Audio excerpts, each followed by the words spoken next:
want to be spiritual, but I want to enjoy.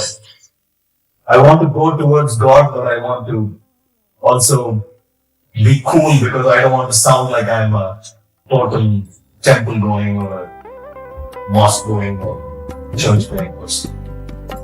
So how do I balance this? This next group will last at least 4 to 5 years in terms of how the number of categories are going from nice to have to must have. And I think it presents an opportunity to educate people about spirituality. And I speak from a yogic perspective as we teach. The focus on health is higher than ever. Whether people are doing something about it or not is secondary. But there is a general focus on health. It is clear that most people are living to at least 85 with or without medication. What they say is that Indianization is getting affected by Western education. We are moving towards being an individualistic society from being into joint communities. Our value systems, also I would say Sanatana Dharma, many ways, are being spoken of more often than they were just a year ago. So that's very clear that it's starting, and I think it's going to be mainstay for a very long period of time. 30, 40, 50 years, it is up to how things pan out. So, welcome Sathya sir to the third episode of Conversations with Ji. Last time we had some conversations around which generally naturally diverted towards the young teenagers, right? The issues faced by them, and there were some particular points which we discovered. In this part, I would like to go more with depth into it. That what are these problems? How do we solve them? And all this addiction market going around, because what they say is that Indianization is getting affected by Western education. Right? We are moving towards being an individualistic society from being into joint communities. Right? We are having Instagram, Snapchat, Twitter. So how do you look at it? And what's your thought process with spirituality and everything? Again, we're happy to resume these conversations again. Interestingly, I want to first state that I don't want to come across as somebody who has all the answers. I think that's important for everybody to understand that these are perspectives formed over a certain number of years of experience. Most of it mine, personally, and most of it with people I've observed closely, friends, family, acquaintances, corporate and social. And otherwise, over the last, I would say, 2 years, with a yogic frame of mind, as I went through my courses, now started teaching what we see in terms of all of these aspects that I mentioned. So these are not firm references or firm opinions that are only to be followed, but these are guidelines or perspectives that come to. So I want to state that up front. I think it is very, very clear that the resurgence of India has already happened. And I'm not just it is not just economic resurgence. India was the most powerful civilization in the world for thousands of years. And just as cycles come and go, the Greeks were most powerful, the Romans were most powerful, English were powerful, the Germans were powerful, the Americans. And I think America is still, I would say, superpower. China is a superpower. But India has begun that resurgence, and I think it's history playing out more than just timing. A lot of it also results in the kind of leaders, the kind of governments, kind of mindsets, all that combined. So just cycle playing out. And if you ask me as a finance person or somebody from a corporate perspective and say, Well, it's because this government came and these are the things that they did, etc. But if you go back and look at time, look at how Krishna talks about time. It's a cycle. So everything that goes up comes down, everything that comes down as well. It is our time, it's emerging. Term that you use, Indianization, is real. I think our value systems, and more so I would say Sanatana Dharma, in many ways, are being spoken of more often than they were just, I would say, just a year ago. So that's very clear. That it's starting, and I think it's going to be mainstay for a very long period of time. 30, 40, 50 years, it is up to how things pan out. But 3, 4 things that to me stand out from a perspective of just how I see, and I speak from a yogic perspective as we teach. The focus on health is higher than ever before. Whether people are doing something about it or not is secondary, but there is a general focus on health. It is clear that most people are living to at least 85, with or without medication. If you want to live without medication, you have a certain lifestyle to maintain, a discipline that comes with it. But even otherwise, people are living to 85 without problem, which is a big difference from before. The need to enjoy comforts in life is highest I've ever seen. And I will give you an example. When I feel old saying this, when I was 25, what I wanted to do with the money that I earned was based on the money that I had with me. A 25-year-old today is looking at it the other way. I want to do this, how can I make the money from that? So it is the want-based earning as opposed to an earning-based want. So it's a big shift. The concept of revenge travel that's going on. My friend was looking for a villa in Goa with a private pool around New Year's time. And it was 6 lakhs a day. You know, I can't even imagine paying that for a month. Right? I'm not saying it's out of reach, but would I spend that kind of money on a 2-day retreat? And the best part was it was not available. Right? So, and when he finally took a villa in a resort close by, it was full of youngsters in their 25, 30. He was willing to spend that kind of money to enjoy it. So that ability to enjoy comforts with the view that I want to do it when I can. And if I want to do it, I would like to do it immediately. That is a big shift from what's happened. So, again, I'm not passing judgment on whether it's right or wrong. Pointing out the changes. So health is one, comforts is one. The need, I think, to be able to go inward is higher than maybe contradictory to what you and I see on the road or on TV or any other platform.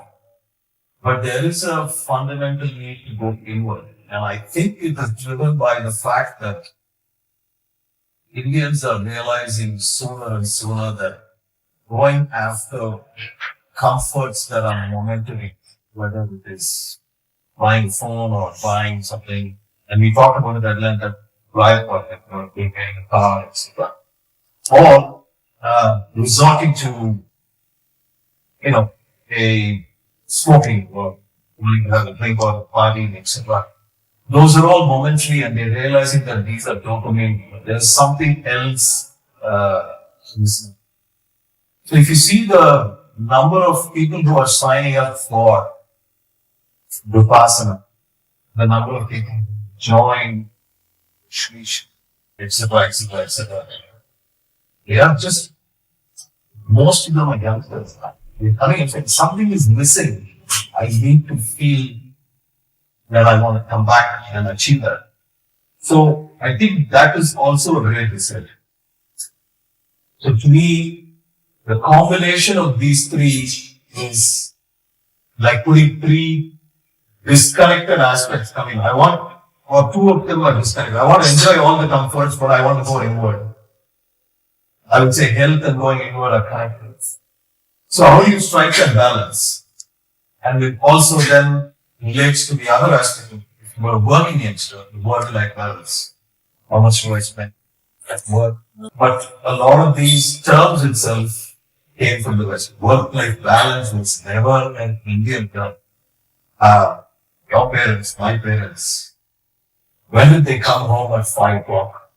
And when did they come and say, okay, I'm going to create work-life balance? And they worked every day. They worked Saturdays. And on Sundays, they would spend time getting groceries, doing household. I have never seen my parents chilling, right? So this work-life balance itself is a concept that's come to. It's not a bad concept. But what I'm saying is that the terminology tends to take over the concept of life itself. So we're sitting in my father-in-law's home. I don't think I've ever seen him relax. His way of relaxing is actually listening to something spiritual and doing something, but they're still doing something. There's no absolute chilling where you put your feet up on the couch and, just watching your Netflix. So I'm not saying it's wrong, but that concept is also changed. So in my view, the new generation or the generation that's building up has the beautiful and responsible role of transitioning from India that is growing, but the India that is growing and becoming a version of the past. So your modernization and going back are happening at the same time. So it's a beautiful time. And I think therein lies a lot of the company. I want to be spiritual, but I want to enjoy. I want to go towards God, but I want to also be cool because I don't want to sound like I don't want to sound like I'm a total temple going or a mosque going or church going person. So how do I balance this? And I think there's no real answer to that. But that's what I see. Our students who are all youngsters come with the same problem. I don't know what to do. I'm successful at work. I'm struggling with spirituality. I'm successful at work. I'm struggling with health. I'm health-wise okay, but I'm struggling at work. Now we've started getting students. We've got 2 engineering students who are saying, I can't sleep because all my classmates are studying and they all have plans of what to do after they finish, whereas I do not know what I'm doing, so I'm not able to sleep. And then others who come in with the view that my parents have all these plans for me, but I don't think I will meet any of that. Or others who say, I will never have a love life because I'm unhealthy and obese or I don't look this way. They're all coming towards to just find calm. So you have this entire generation that's going through this beautiful but a difficult change. And just as I say, even at our worst economic crisis, we never had a year of degrowth. We grew at 0.1%, 0.2%, but we grew. So we will do something, but we will move ahead. That's the jugaad, etc., all of that. So I actually feel that we will come out of this in a much more powerful. But my larger answer is that how much I'm able to grasp it. And I'm seeing this more and more coming through as our students. And I'm seeing this coming through our employees. But it's fascinating. It's fascinating that this is a profound change. And like with changes that happen, the pace and quantum of change are so much more that what you're in college, what you've gone through in the first 3 years of college will be paid to come in comparison with what you go through the next 3 years. So you will say, man, I've done there's 10 more things that have happened in 2 years, whereas it took one thing to happen in 4 years. So that's kind of how it's going. So it's going to be a beautiful transition to that. But India is going to be leading things financially, spiritually, and it's going to be led by our youngsters. We have the largest population below 20. So guess who's going to lead? They are the ones going to lead. And that's where the ideas are going to come from. That's where execution is going to happen. And that's where all the leaders are being bred and made. It's an incredible time. But I'm observing. And when I observe, and I notice, I write many things down. And that's hopefully what we're getting out of me. There's this company, Bombay Shaving Company, right? He's his own podcast. So he was talking on his podcast that maybe he had read somewhere in the research that when a particular per capita GDP is achieved, there are certain industries which see a boom. So the per capita GDP of let's say $1,000 to $2,000, right, which India is going through right now, there would be a boom of coffee, alcohol, lifestyle things, and yoga. The reason being the first thing are the ones which people want. As the per capita GDP, the disposable income increases, they would have more coffee, more drinks, and to encounter them, to contract them, they'll also buy yoga. Yeah. There will be also increasing the courses, as you said, right? The sales for this courses, people enrolling for them are really huge because I feel that because India went through this phase of westernization, a sudden steep growth, we are much more accustomed to Indian traditions, but we try to mold ourselves into the US framework where we don't fit. So there are certain issues which we face, and for that I think this would be a better way to encounter it. Right? Oh, you're right. And I wouldn't call it just the US influence, I would call it Western influence. There's a lot of European influence as well. But yes, you are right. What happens when disposable income goes up is personal cosmetics. But personal care becomes a necessity from a good to have.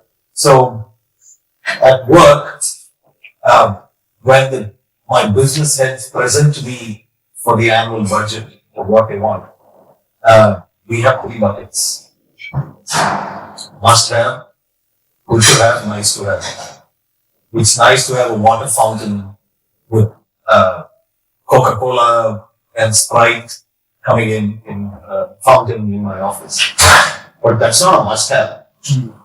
What is a must have? We need to have safety precautions. We need to have, for example, we ensure that cyclists have the right ability to come in, handicap, all of those things are also. But a Coke fountain is not so you always have to see capital. So in India, that's what's happening. The personal care has gone from a nice to have to a must have. If you go to any website, or you just go on the web and say, because I tend to use things a lot, beard oil, India. Last time I checked, there were 71 brands of beard oil. Ayurvedic,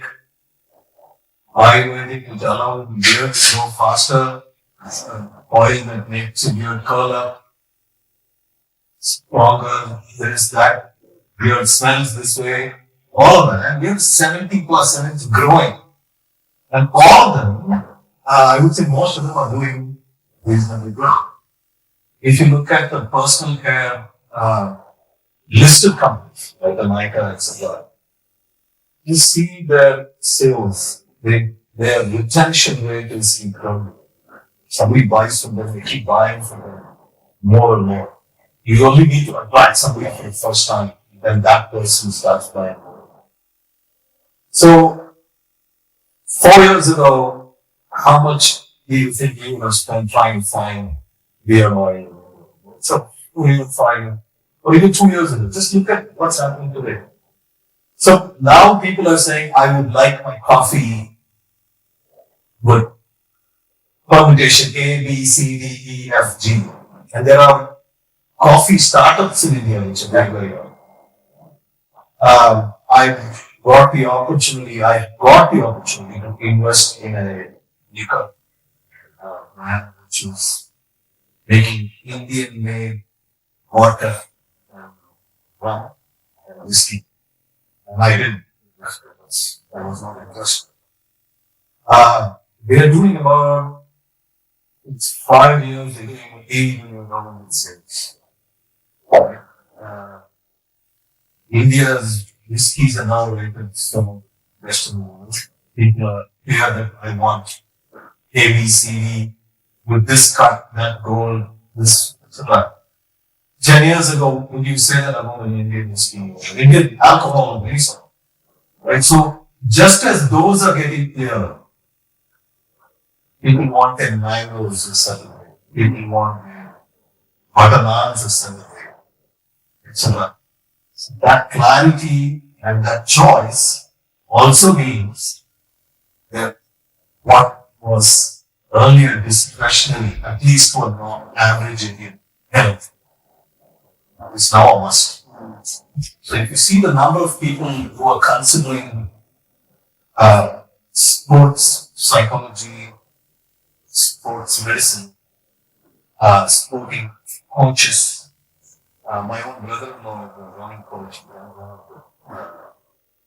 very successful running academies in Bangalore, or somebody who's a gym trainer. It's a lucrative and actually well paying job role today if you get exclusive in a certain way. As much as it pains me to say that, yoga is viewed as in that it's a more spiritual thing. But we are called Ananta Yoga. And you go and look at Ananta Yoga on the internet. I think there are 7 Ananta Yogas in India alone. So we have to differentiate ours as called Ananta Yoga India. It is Ananta, then Anant. So all good, right? So not just mentioning the number of yoga academies, the name that I chose itself has multiple people or teachers. So it is a requirement. It's gone from a nice to have to a must have. So that, and Shantanu is right saying that it has gone from a discretionary aspect to a requirement. Which is my earlier point, is that people are so much more aware of their health. The number of people who are checking metrics on their phone in terms of every aspect of their body, whether they understand all of it or not, we're checking it. So which is a good step in my view. So you're aware of what's going on. The second aspect of that is that there is the possibility that some of those may drop off the ledge as going you must have.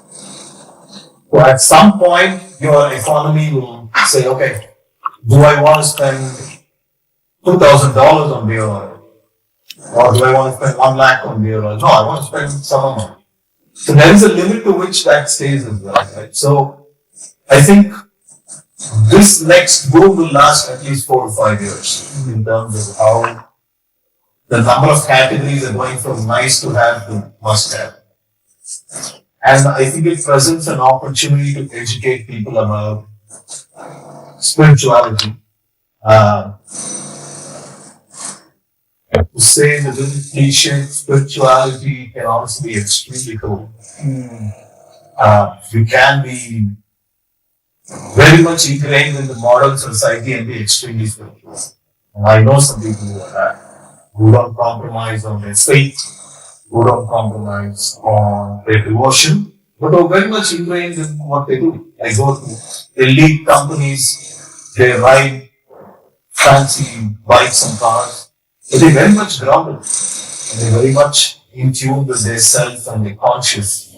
So it can happen. So I think it's a great opportunity for Ananta, it's a great opportunity for me personally, and it's a great opportunity for young Indians to understand and know this. But all of this is possible. You can and be a blend of many things, which is what we teach at the Vedas. You know, the sum total of all these things happen. Everything is within you. It's how much you want to use those little aspects. So it's truly exciting from that perspective.